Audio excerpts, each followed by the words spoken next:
ان الحمد للہ والصلاة والسلام علی رسول اللہ وآلہ وصحبہ ومن والاه۔ رسول اکرم صلی اللہ علیہ وسلم کی محبت میں ہم کیا کریں؟ رسول اکرم صلی اللہ علیہ وسلم کی محبت میں ہم آپ صلی اللہ علیہ وسلم کی سنت کو عام کریں۔ ہمارے نبی صلی اللہ علیہ وسلم ایک حدیث میں فرماتے ہیں، الدین النصیحہ، دین خیر خواہی کا نام ہے۔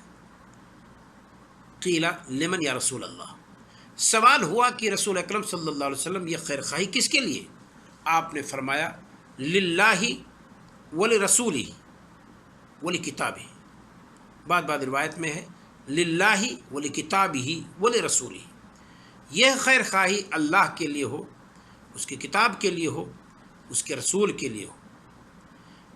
رسول کے لیے خیر خواہی یہی ہے کہ رسول صلی اللہ علیہ وسلم کی سنت سے محبت کریں، سنت کے باغیوں سے لڑے دفاع کریں، سنت سے بغض رکھنے والوں سے بغض رکھیں، سنت سے محبت کرنے والوں کے ساتھ محبت کریں، سنت کو پھیلانے والوں کا ساتھ دیں، سنت کی طرف سے دفاع کرنے والوں کی مدد کریں۔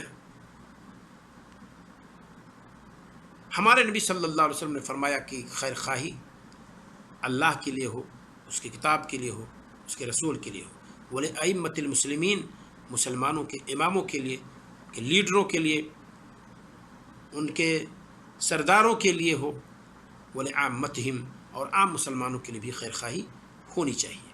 تو یہاں میں نے یہ ذکر کی ہے کہ رسول اکرم صلی اللہ علیہ وسلم سے اگر محبت ہے تو رسول صلی اللہ علیہ وسلم کی محبت میں ہمیں اور آپ کو چاہیے کہ آپ کی سنت کو ہم عام کریں۔ یہی آپ صلی اللہ علیہ وسلم سے محبت کا تقاضا ہے، اور یہی آپ صلی اللہ علیہ وسلم سے محبت اور آپ کے ساتھ خیر خواہی ہے کہ ہم آپ صلی اللہ علیہ وسلم کی لائی ہوئی سنت کو لوگوں تک پہنچائیں۔ جہاں جو سنت مار دی گئی ہے اسے اجاگر کرنے اور اسے زندہ کرنے کی ہم اور آپ کوشش کریں۔ ایک حدیث میں رسول اکرم صلی اللہ علیہ وسلم فرماتے ہیں، مجموعی اعتبار سے حدیث قابل قبول ہے،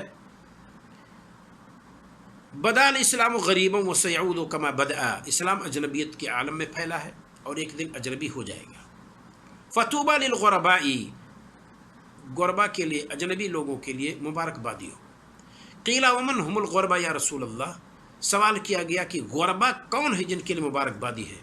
آپ نے فرمایا الذین یمسکون بکتاب اللہ حین یترک، غربا وہ ہیں جو اللہ کی کتاب کو پکڑتے ہیں جس وقت لوگ چھوڑتے ہیں، ویحیون بسنتی حین تطفی، اور میری سنتوں کو وہ زندہ کرتے ہیں جس وقت لوگ میری سنتوں کو بجھاتے ہیں اور میری سنتوں کو مارتے ہیں۔ تو ہماری اور آپ کی کوشش ہونی چاہیے کہ ہم نبی کریم صلی اللہ علیہ وسلم سے محبت کا دم بھرتے ہیں تو آپ کی سنت کو اجاگر کریں، آپ کی سنت کو اپنے ذات پر ہم اور آپ برتیں اور اپنائیں، تطبیق دیں، اور اپنے گھر والوں کو بھی سنت کی دعوت دیں، اعزاء و اقربا کو دعوت دیں، گاؤں والوں کو دعوت دیں، شہر والوں کو دعوت دیں، اسٹیٹ اور ملک اور پوری دنیا کو ہم اور آپ سنت کی دعوت دیں، اور سنت کو اپنانے اور اس کی فضیلت کو بیان کریں لوگوں کے سامنے، تاکہ لوگ سنت کی طرف آئیں۔ خود عمل کرنے والوں کو بھی اجر ملے گا، دعوت دینے والوں کو بھی اجر ملے گا۔ من دل علی خیر فلہ مثل اجر فاعلہ، جس نے کسی خیر پر کسی کو ابھارا تو اس خیر پر عمل کرنے والے کا اجر یا اس کے برابر اجر اس دعوت دینے والے کو بھی، ابھارنے والے کو بھی ملے گا۔ اللہ رب العالمین ہمیں اور آپ کو اپنے نبی صلی اللہ علیہ وسلم کی سنت کو پھیلانے کی توفیق عطا فرمائے۔